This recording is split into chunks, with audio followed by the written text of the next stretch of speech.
Hi, I'm Tim. Welcome to Watch You Want, and thanks for logging on. Today we're looking at the Audemars Piguet Royal Oak Offshore 57th Street Limited Edition, one of 250 made, 42 millimeters in stainless steel. This special edition commemorated the 2009 reopening of the Audemars Piguet factory boutique on 57th Street in Manhattan, New York City. Now, the watch was designed to commemorate the 2009 reopening, but it was a 2010 Salon International novelty, so just to maintain our reference points for when and where these watches came from. 2010 to celebrate the 2009 reopening of Audemars Piguet's spectacular 57th Street boutique, and I have to admit I'm partial to this one because that is one of my old stomping grounds in New York City. Having cut my teeth in watch writing back then, this watch really takes me back to those moments, and it's not just because it's evocative of those days, but because it's one of the best examples of a Royal Oak Offshore limited edition that I am excessively fond of this piece. So now on the wrist, you can see it's quite becoming. It has that characteristic brutal steel case that debuted back at Basel in 1993, and you have the juxtaposition of the brushed elements, massive on the hoods of the lugs, the tops of the case, and its flanks, juxtaposed, like I said, with the delicate camfering of the case flanks blending onto the lugs in a mirror polish. That's the hand finish that you get with the Audemars Piguet Royal Oak Offshore. An oversized, exuberant sports watch in the modern paradigm, it is nevertheless still finished with the delicacy and the grace, the skill and the attention to detail that you would find on an Audemars Piguet Complication or one of the Jules Audemars formal watches. Now on the wrist, 6 1/3 inches, 16 centimeters in circumference, the 42 fits me best. I find the 44s are a bit unmanageable for me, but this size is quite comfortable, and my wrist is a little bit undersized compared to the average male, so if it fits me, it's more than likely to fit you. And this example is on a beautiful Audemars Piguet natural vulcanized rubber diver strap. It has the matching Audemars Piguet insignia single deployment clasp polished stainless steel. So this watch, in a lot of ways, has that upscale Manhattan dinner club, opera, Broadway look to it, but at the same time, because it is 100 meters water resistant, that's 330 feet, with a screw-down crown, silicone pushers, rubber bezel, rubber strap, screwed-down caseback, or I should say screw-fixed secured caseback. This one's good for jumping in the water off of Coney Island, or if you want to take it out to Long Island, Robert Moses, Jones Beach, or why not ride it all the way out to the end at Montauk and jump into the Atlantic there. The bottom line is, this watch is ready for summer no matter where you plan to take the plunge, whether it's at Montauk or Midtown at midnight. And it is one of the best looking Audemars Piguet Royal Oak Offshore limited editions. The combination of the black and the white and the rose gold elements is stunning. This watch is full of zingers, and it starts with the flow from the case into the bezel.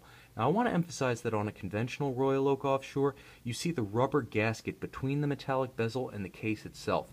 Because this has the signature Audemars Piguet rubber-clad seen on the so-called rubber-clad models and a couple of limited editions, the gasket, which is there, is not expressed as a distinct piece, but rather blends into a monolithic, oversized, overpowering black bezel that fully counterbalances the mass of the case. So there's a good visual division here between metal and rubber.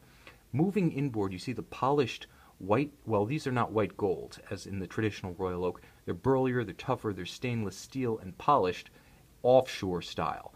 And then sloping down through the metallic convex chapter ring, in this case a tachometer scale, should you be timing speedboats off the Hamptons, you meet a fully matte, flat black hour track. And that's unusual because it forgoes the mega tapisserie guilloche pattern that's present at the center of the dial, but the periphery is different in two ways from a standard offshore. First, there is the fact that it is completely flat. That hour track has no texture to it. And second, the applied Arabic rose gold numerals are entirely gold, entirely brushed. They have no luminescent elements. And that's so you don't get that delicate outline of gold as you do on a standard offshore. You get a mass of rose gold. The numeral fully expresses its body, its size, its surface area, and of course its rose gold tone in a way that a loomed numeral could not. So it's got a power to it that's latent and compelling and unique to this model. Now, there are corresponding gold printed subdials with rose gold hands with beautiful rose gold inset chapter rings that compound the effect. And then at center, you have a very subtle mega tapisserie guilloche cut just to maintain the identity of the Royal Oak and Offshore, to continue that design continuity. There is a small and beautifully polished applied Audemars Piguet marquee at 3 o'clock across from the monotone black date disc that completes the effect. Now the hands are a little bit of a standout. Rose gold lancet for the chronograph seconds, but the hour and the minutes feature the rarely seen black luminova. So this watch does glow, and it can be read at night, but in the day, all that stands out against the flat black of the dial is the golden outline of the hand itself. It's delicate, it's beautiful, it's distinctive, and it's one of the reasons the 57th Street is not just uniquely New York, but unique, period. I have to say I love this watch, and as much as it takes me back to New York, I feel like this thing would be right at home here in South Florida, and I'm kind of a little bit tempted to put this one on my wrist for the weekend, but I'll restrain myself. Now, it does feature the traditional JLC base movement with Dubois de Praz vertical chronograph module. It's known as the Audemars Piguet 2326 caliber with a 3840 module. There's a lot going on here. In a way, it's the best of the best. A base movement by JLC, watchmaker's watchmaker. They've built movements for Patek Philippe, Bulgari, Cartier, Vacheron Constantin, and of course Audemars Piguet. Bidirectional winding, so there's none of that unseemly Valjoux wobble that you generally get on a traditional Hublot Big Bang. This is an ultra-thin base caliber, very finely designed, hitched to what can only be considered the Cadillac of chronograph modules. Vertical clutch so it starts and stops without stagger, jump, or partial reset.